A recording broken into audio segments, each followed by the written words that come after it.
Welcome to Our Plant Stories and the last episode of Season 3. We've heard so many stories. 1 million daffodils planted in New York after the 9/11 tragedy, a tulip tree that helped heal Jerry, who had been homeless, reminding him he had been a gardener, a yucca plant that grew into a monster in the front room of the writer J.G. Ballard, and a bald cypress brought back by Napoleon, linking the Loire and Louisiana. Who knew there were so many wonderful plant stories out there? And remember, if you have one you would like to share for Series 4, which will start in February, just get in touch. Sally@ourplantstories.com. So, to this final episode. And I think I had twinned other parts of my life. Like I twinned my bin. I think I twinned my toilet, or someone had gifted me a toilet for Christmas, which is fantastic. And I came across Twinning Your Garden, and I just thought, what a brilliant idea. That's Claire, the garden editor, and we'll come back to garden twinning. But first, back in November 2024, I visited the Castlefield Viaduct in Manchester with Kate Picker. Despite the trams, despite being in the city centre, it does feel really calm and peaceful up here, and it feels like you do come up out of the bustle and the hustle and bustle, of the city, and you can actually have some kind of calm time up here. And I also walked the route of the proposed Camden Highline in London with Simon Pitkeathley. For me, these spaces that are always this sort of 8-10 feet above everything else have a different feel to them. There's just a calmness, perhaps it's air quality, I don't know, but they just engender this sense of calmness, even when there's a train line trundling next to you, that you don't get at ground level. And I think that's a really important part of all, any highline has that. I said in November 2024 that we would revisit the progress of both these projects in a year's time. So I brought together Kate Picker, Experience and Programming Manager for Castlefield Viaduct, and Simon Pitkeathley, the Chief Executive of the Camden Highline. And I began by asking Kate about their visitor numbers. Yeah, so good. So we saw about 10,000 visitors come through in August. So we had a reasonably good summer. And we think we are just shy now of 250,000. So we should get to about 250,000 visitors just into the new year, just into 2026, off the back of opening in July of 23. So yeah, good. It's holding well. And where are they coming from? Are they local to Manchester? Are they coming from outside Manchester? Do you have any breakdown on that? Yeah, we get a bit of both, really. So we do see Manchester's quite an international city. It does actually pull in a lot of tourists as a city. So we do see about 20% of our visitors are international visitors. I think that's a combination of, obviously, the two major football teams pull in a lot of visitors, a lot of international students in the city as well with the 3 big universities. And then we see sort of a good chunk of people coming from the rest of the UK as well. So we're definitely part of the tourist infrastructure of Manchester now, but we're still seeing good numbers of local people using it too. So when I visited, we walked along the part that is currently open, and then you get to the end and you look through the glass, don't you, and you see the potential, the future. Where are plans at with that? So we have over £2.7 million of the funding that we need for phase 2. That will help to double the size and transform it into a 3 route. So the aim is to add a stairwell and lift at the far end once it's extended. And we're still looking for some additional funding. So anyone listening wants to get in touch. But yeah, we have 2.4 million from National Highways, Historic Railways Estate committed, 100k committed by Manchester Council, which is great that they're supporting us, and another 100k by Greater Manchester Combined Authority, and some from the about 150,000 from the Railway Heritage Trust as well. So we're seeing a really nice mix of support from the city and the wider kind of combined authority, as well as Historic Railways Estate and the Railway Heritage Trust. So that's really great. So we've definitely well on the way to achieving our fundraising. So how much do you still need to raise? We probably need, I'd say probably 500,000 plus. Yeah, maybe a little bit more. Does that feel achievable? We hope so, yes. We're hopeful, particularly with the level of funding that we've already got, that that will encourage other people to step on board. We're also kind of part of the conversation around Cyan Lines, which is a new kind of initiative for Manchester.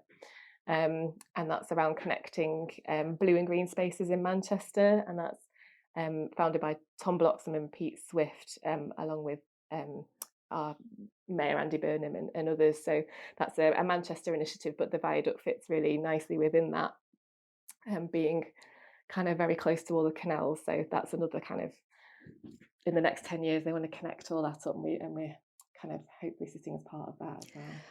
Brilliant. Well, that sounds very exciting, and that you're kind of, you're looking forward to that second phase. Simon, I was re-listening to our episode this morning before the interview, and I love that moment when we walk up there's a stairwell that you makes you think of Jurassic Park. There were no dinosaurs, but I remember we looked down on one patch of land, and there was just a gasometer that was just, someone didn't know where to put it, so that's where it got put. And you talked about how everything's a challenge with the Camden Highline. How are you getting on with the challenges of that? I mean, when I first started this, I thought the challenge was going to be raising money. You know what? I think if I ever write a book, it's going to be called Treacle, because wading through the different bureaucracies of putting a High Line on a viaduct next to a live train is intense. And I think I've discovered a new superpower, which is tolerance for treacle, which is a bit disappointing because of all the superpowers you could have. That doesn't feel like a particularly good one. It's a bit like being committee man or something like that, isn't it? How dull is that? But it is important, and that's kind of the way I'm realizing you have to get through this stuff. How much treacle can you tolerate? What do you need to do to get around it? I think we're quite fortunate and we're quite well connected. And so we can go kind of to senior levels within various organizations and kind of go down from the top and try and unpick treacle, and that works for a bit, and then it sticks again, and then you need to do it again. And that really is the experience of this. That there you go. That's the book now. I don't need to really write it, do I? It's done. But it's, interesting in lots of ways that's been so far the kind of defining feature of it. Tenacity is perhaps another word, isn't it? Tenacity to deal with a treacle, yes. I mean, I don't know what liquefies treacle. Heat, probably, isn't it? But the tenacity to apply the heat to the treacle. No, I'm not sure. We need a culinary expert to know if that works. Is it partly because you're just dealing with so many different authorities, so many different groups? And Kate, did you have the same? Did the National Trust have the same when it was dealing with the Castlefield Viaduct? Simon, I mean, is that part of the problem for you? There's so many different groups. Yeah, there's lots of. We've got objectors. You'd think people wouldn't object to a park, but some do. NIMBYism is real, and they're not always well informed, and they're not particularly well informing of others. Sometimes that's quite tricky to deal with. We've got someone going around saying that we've got a 200-person music venue on our High Line, which we haven't, never have had, never will have. But and that's a different part of it. But yes, fundamentally, you're dealing with other people's assets, and you don't. I mean, it may be slightly different for the National Trust. I don't know if you actually own that, but we don't own it. Never will. It'll always be Network Rails or Great British Railways, and of course they're going through a transition, which also is another part of the treacle. So yeah, it is tricky. I think the other thing is that if you're doing this for profit, if you were a developer doing this to build a block of flats or do any of those sorts of profit-driven things, you can kind of make a calculation about how much treacle is worth it. But with this, you just gotta. It doesn't really matter, You just got to get there in the end, and swallow the treacle and just keep going. Again, that metaphor doesn't quite work. It's about swallowing treacle, but never mind. Kate, was it different, do you think, for the National Trust and the viaduct? I'm not the project manager, so I'm fairly confident that they would say that they've waded through a good bit of treacle. I've spoken to some of Um, your colleagues. They would definitely say that. Yes. yeah, they would definitely say that. There's a lot of, it's interesting for us because we don't own the viaduct, it's Historic Railways Estate, it's part of their estate. Um, so and they're being very supportive, which is brilliant. But when we do the extension, we'll be running alongside the Metrolink line much more closely. And obviously TFGM very understandably wanted to have quite a lot of information about how that would work. They've got and the trams are running at higher speeds. They're running at closer to train speeds up on that section. So they understandably wanted to understand quite a lot about what we wanted to put there and how we were going to make sure that people couldn't access the rail network. All very very relevant, very good questions. But I think that was quite. So we've worked a lot with them. I know our project managers had a lot of discussion with them to make sure that we're not interfering with any of their infrastructure. And yeah, we Manchester Central own the car park that's immediately, TFGM own the car park, Manchester Central lease it from them, that's immediately outside our entrance. So fortunately they're very, very supportive, but they permit all our vehicle access to site and things like that. So there's a lot of partners, really important partners, that have generally been supportive, but there is a lot to go through for the project managers. And if I mean, just to build on what Kate's saying there, I meet very few people, like, there's one or two objectors, but I meet very few people who are not really, really interested and excited about this project. They want it to succeed and they want to help wherever they can. It's not that we're running into these sort of computer said no type people. It's just bureaucracies don't do this stuff. It's outside the norm. And so you're testing their systems, you're testing their approaches. Sometimes you meet people who have opinions that can derail you, when it would be much better if they, just you didn't ask because they weren't particularly relevant. But most of the time, I meet, Network Rail, Camden Council, Mayor of London, all the people that really are genuinely excited and behind this project. We just seem to generate a lot of treacle in this country. So, from both of you, hopes for 2026? Simon? I think that we get further on with the treacle stuff. Well, my fantasy for 2026 is the treacle just evaporates and we get on with it. I think that's probably not realistic, but I think that we just continue this process of working away at it. I think that we have more, that the goodwill really kind of keeps building. I think that's what helps us in the end. It's the momentum, it's the goodwill of the people around you. When people realize you're trying to do something that is going to benefit everyone, it's going to be free, no one's making any money out of it. It really does kind of excite people. And it's a shame when people take that, decide that they don't want to hear that. But those people are very few and far between. And so just more of that good energy, I think, is what we need. I remember the people from the New York Highline saying it's about the magic. People realising that kind of magical part of it that kind of inspires people. Yeah. Kate, what about you? Sorry. I was just going to say, and some of it is you don't really experience the proper magic until it's open, or a bit of it's open, which is why I think what Castlefield have done is so great. And Kate, for you, hopes for 2026? Really positive returns on those contractor tender processes that are out. That would allow us, I think we would love to be able to start work on certainly on the structural repairs and some other areas next year. And just that additional funding coming through as well. I think we're really keen to get phase 2 going. So that would be the ideal progress for next year. And just how do you stay positive and inspire your teams when it is difficult, it is challenging? Is that for me? Okay. Well, I mean, it's On, interesting. Simon, We both paused Simon, there, yeah. wasn't it? Oh God. No, there's an element of, fake it to make it a bit. Sometimes you get bad news and you just got to kind of keep the smile, keep working it. And it's very rare that you get something that feels terminal. It's much more that you get, oh God, yes, we've still got to do another round of this, or, and it's just keeping yourself up and motivated and remembering why you're doing it and how amazing it's going to be. And those trips you did to Paris or to New York or to Castlefield, and that helps. And then hopefully that translates to your team. Kate? Yeah, I think speaking to what Simon was saying earlier, it does help us to be open. So the being able to just go up there and chat to visitors and them just really enjoying it and seeing it as a new green space, and some of the community work that we've been able to do as well. I think that helps. I think it does help that we have people up there. It's an extension to what we're already delivering. So if you do need motivating, you can just go and stand on there for a bit and have a chat with some people and answer some questions, and remember how much everybody up there really enjoys it and really does. I think you're right about the magic, and I agree with Simon. Once you're up there, it's a lot easier to see it. So it's just reminding yourself of that magic maybe as well when going and talking to the people that are enjoying it.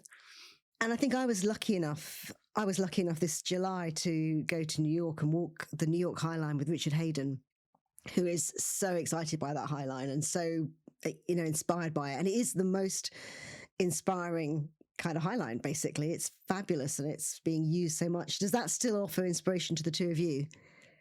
Yeah, very much so. I mean, I think I always remind myself that actually the French did it first. The Paris Highline was in fact the original, and I think the first time I walked the Promenade Plantée was in some ways when I got it, and so it takes me back to that. That's in a sense, the New York did it bigger and better in lots of ways, but there is something really nice about the simplicity and the originality of the Paris one that I really like as well. And Kate, you've yet to visit the Paris one or the New York one. I think there's got to be a road trip, hasn't there? Yeah, the project team have visited. It's just that I haven't had the opportunity to do so. But yeah, definitely. I'd really be interested to go to the Paris one actually as well. Kind of the original one, I guess. But I'd love to go to New York. Wouldn't say no. Well, look, I hope we all meet again, this time in 2026, this time next year.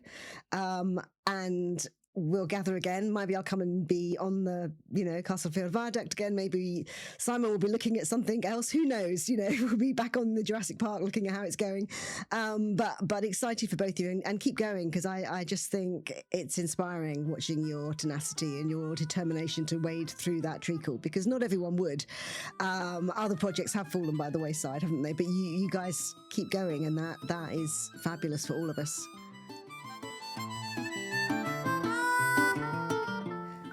So back to that garden twinning. I spotted this when I happened to visit the website of Claire, the garden editor. There was just a line saying that her garden had been twinned to provide training in sustainable agriculture to a family in rural Kenya for a 3-year period. So I contacted her and asked her why she had decided to twin her garden through a charity called Ripple Effect. I was thinking about this morning, thinking, how did I find out about this charity? And I think I had twinned other parts of my life. Like I twinned my bin. I think I twinned my toilet, or someone had gifted me a toilet for Christmas, which was fantastic. And I'd heard of Send a Cow, as it was, and I'd used them for various presents. And I came across Twinning Your Garden, and I just thought, what a brilliant idea. My background is in gardening, but also in sustainability and in climate change. And we have 3 key things we talk about in climate change, which is we adapt, we mitigate, and we finance, because the people who are most affected by the effects of climate change are the ones who have probably least caused it, but they're in the front line. And I thought, wow, something here which is combining my passion for plants and sustainability. And so I got in touch, I ordered my kit. I was absolutely delighted. It was such a great thing to see. It's such a clever idea, isn't it? And such a simple idea. There are so many people out there growing, and this is about connecting with other people who grow. Yes, and it's that lovely echo around the world of growing in community, in sync with each other, in completely different contexts. But I just loved the idea that it was going to help a kind of regenerative agricultural learning, so something which is really practical, really rooted in good science and in actually our changing climate, and just help people feel that they're connecting in a way that's something which is really important to many, many people in this country are really keen gardeners, and they want to do their bit, but gardening is necessarily rooted in your place. So how can you reach around the world? So that's why I thought it was just such a brilliant idea. Tell me a bit about what you do. So I run a sustainable garden practice, which helps people improve their gardens without costing the earth. So we do design, we do co-gardening, where we come and garden with you in your garden, because it's never like in the books.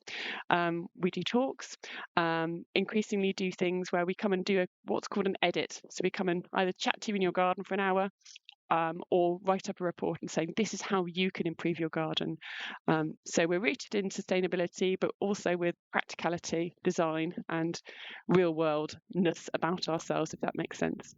So what did you do in a former life? Because you talked about working in sustainability. Yeah, so I had a really big job. I'm a former government lawyer, and I was head of the UK's climate change and renewable energy legal team. So I spent 5 years ago, COP26 in Glasgow. That was my team. We were running that, delivering a worldwide conference on saving the planet in a time of COVID. For many years, I ran all the renewable energy auctions, so all the big things in the North Sea where we build massive wind farms. So I have that background, which is also a lot of Latin. But I didn't grow up gardening. I came to it in my 20s before it was cool and funky. So I would go to Chelsea when I would walk in half the median age. And so I had to learn by failing. I failed so many times in so many ways. And then I went back to plant school and retrained. So the garden editing combines this kind of love of planet and plants, but also it's rooted a lot in the science of climate change, what we can actually do. I've done the international stuff, national stuff, but I do lots of community and just actually helping people in their own gardens. It gives people practical, sensible stuff to do, rather than kind of worrying too much about the big stuff, because we can't all fix the big stuff. But we have a lot of power in our own back gardens. Our back gardens are bigger than all the national parks. So power is literally there in our back gardens to do things. Now, having seen the twinning on Claire's site, I looked up Ripple Effect and realised this was a charity I knew well from my days as the BBC Radio 4 appeals producer. In fact, I'd worked on a couple of appeals with the charity under its former name. It's changed its name to Ripple Effect to reflect the work it now does. So I got in touch with them and chatted to Anne Hatton, who's the community manager at the charity. I know this charity from my days working on the Radio 4 appeal, many days. And I remember you as Send a Cow. But I also remember that there was an occasion back in the 90s when there was just the most fantastic appeal for Send a Cow. It went really well. It was extraordinary. Who was that and what was that? Can you remember?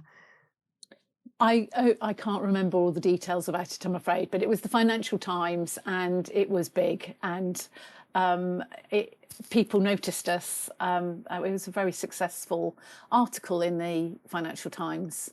Yeah. And at that point, people weren't doing this kind of work, were they? They weren't kind of almost asking people to give and equating that with what you could buy. Was that the case? Or was it just that Send a Cow was such an attractive proposition that we were all just, send a cow? We were the first virtual catalogue, virtual gift catalogue. So now we're sending out Christmas catalogues where you can buy a whole range of different gifts, but they're virtual gifts, and you can gift those to friends and relatives, and you get a little card. It could be, I think it's £5 for poverty busting pineapples, for example, which makes a great gift, and it's a really wonderful way of raising funds for our work in rural Africa. So how did garden twinning come about? Tell me about that. Okay, well, garden twinning started in September 2020. We were looking for ways to engage gardeners or people in the UK with our work in rural Africa. We work with farmers who live on the front line of the climate crisis. So their challenges are very real and they're very everyday. And we're noticing that, farmers in the UK or farmers or gardeners in the UK have these challenges too. They're affected, their gardens, their produce, their crops are affected by the weather, which is erratic. We don't know what our summers are going to be like, what our winters are going to be like, and it affects what we grow here in the UK. But for families in rural Africa, that is who are dependent on the land, that is about whether they can provide food for their family or not. So there's a connection between growing. And have you been to visit the projects in Africa? An absolute honour and a privilege to go and visit the projects. Thinking about it now, it sends shivers up my spine.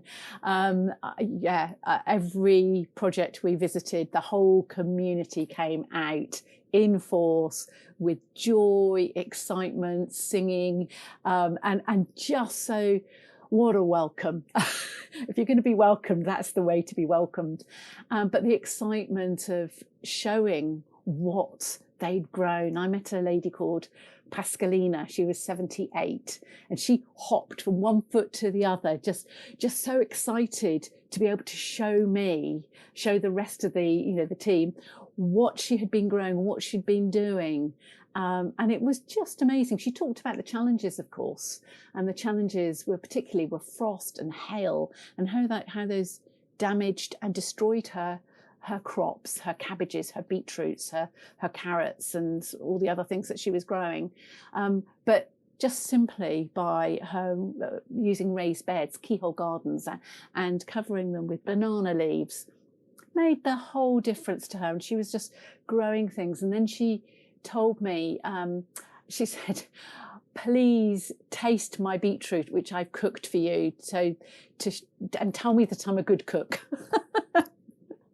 So, the project produce that she was growing was really important and life-changing, and she was able to feed her grandchildren who lived with her. And it was such an honour and a privilege. But it was exciting for me, but it was also exciting for the communities as well that we visited. What percentage of the farmers are women?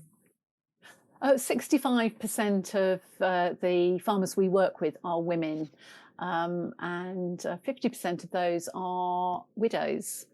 So we work with the marginalised people of the communities and give them a voice. And so women are really powerful people, and by the end of the project, they have a voice and a real big part to play in the community. I think we have a clip actually as well from one of the women who's been impacted by that. Yes, Lucy. Yes, yeah, and there's if it's the clip that I think you've got, she's showing her cabbages. They're just in abundance, and she's excited to share that because what she had before was very little, and she was struggling to feed her family.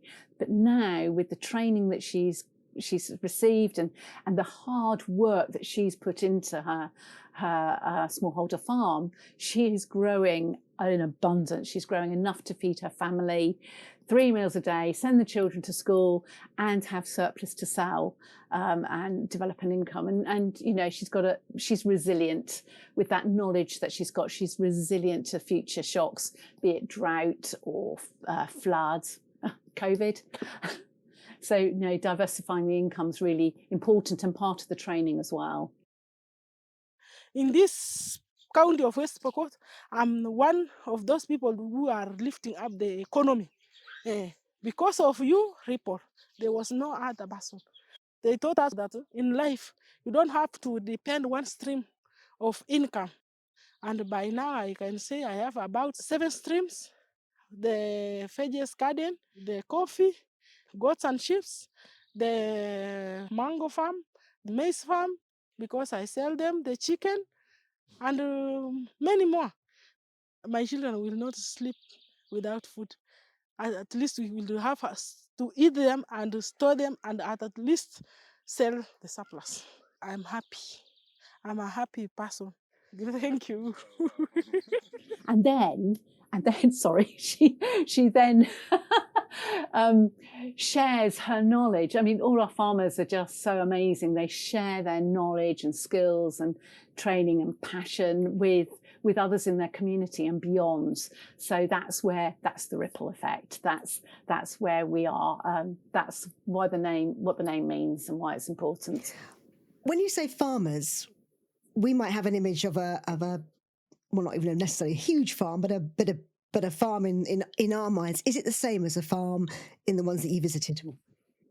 No, we have big farms, don't we? We have a lot of land, but for our rural farmers, it's small amount of land can produce a huge amount of crops and be life-changing. So it could be just the backyard where they might have bag gardens where they grow, they have their sacks where they have soil inside, and they may be planting carrots and onions and beetroot, all these different things in a bag. And that can be producing quite a lot, but then they'll also have different kinds of raised beds. Our farms in the UK don't have raised beds. These are the things that make the difference. So in a way, these farms, these small holdings, could be the size of some of our gardens or our community gardens. Yes. Where in the UK where we are growing. Absolutely, yes. Some will, as they having more income, but with the success of their crops, they might rent more land, and so they might have more. But to start off with, they'll have their back gardens and work with that. So, if someone twins their garden or their community garden, for a start off, what does it cost to do that? So, for an individual garden, it's £60, and that's that supports one family for 3 years of training in sustainable gardening techniques, social development and business skills. So the whole range of our training programme, and that's for 3 years. A community garden is £120, so that could be a school garden, a church garden, an allotment, whatever you consider your community to be. So that £120 will support 2 families for those 3 years. You also get a poster and an opportunity for somebody to come and do a talk. So you will hear a little bit about where your money's going and how it's being used. So in your pack, you get this lovely wooden plaque that you can put in your garden to remember that you have twinned your garden with ripple effect, and to show other people too, so you too can have that ripple effect. You have some seeds, some wildflower seeds. You have some top gardening tips from Charles Dowding, our no-dig expert, and you have some cards with information in them about how to make some of our African garden techniques, so the keyhole garden and the bag garden, for example. So that's what you get in your pack. You started in 2020, so how's it going? It's going really well. People love our garden twinning. Last year alone, nearly 600 people twinned their gardens, and there was £35,000 income as a result. So that's just amazing. So basically, by twinning your garden, it's a symbol that you are supporting another gardener, small farmer, small holding in Africa that you are working with. Basically, it's showing that you support another gardener. Yes, in rural Africa, and in one of the countries that we work in, which is Ethiopia, Rwanda, Burundi, Uganda, Zambia and Kenya. So we work in 6 countries in those rural communities, so far from the cities. And what's your hope for garden twinning? What would you love to see? Oh, I'd love to see it really take off, that more and more homes across the UK will have their gardens twinned, that people will know that brand, that they will recognise it, and that they will talk about it and be excited to be having that plaque in their garden to say, yeah, we've twinned our garden with ripple effect. Have you? I wondered where Claire has put her wooden plaque to show her garden is twinned. So I deliberated where to put my plaque.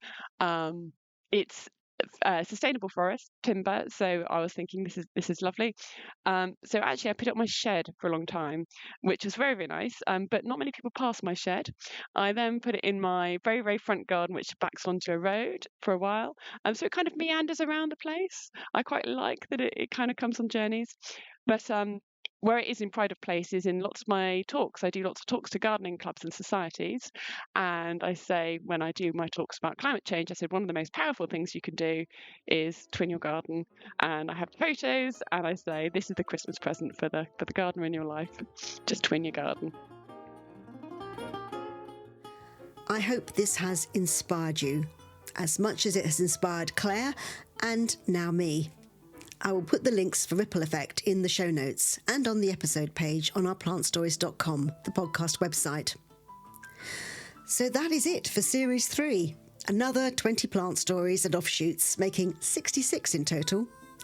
Thank you for listening, and a special thank you to everyone who has bought virtual coffees or joined Plant Plugs giving a regular coffee every month. It means so much to me.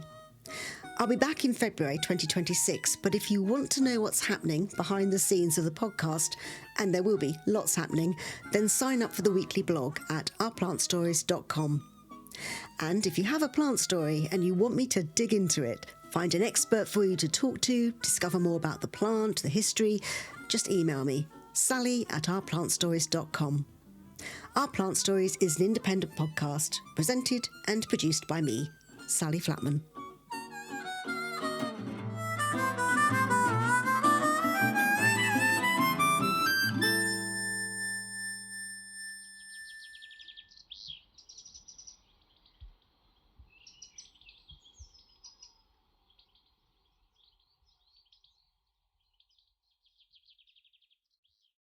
Thank you for listening.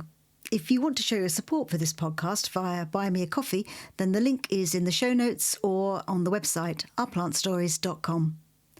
I promise you, your virtual coffee will go towards the podcast, not plants.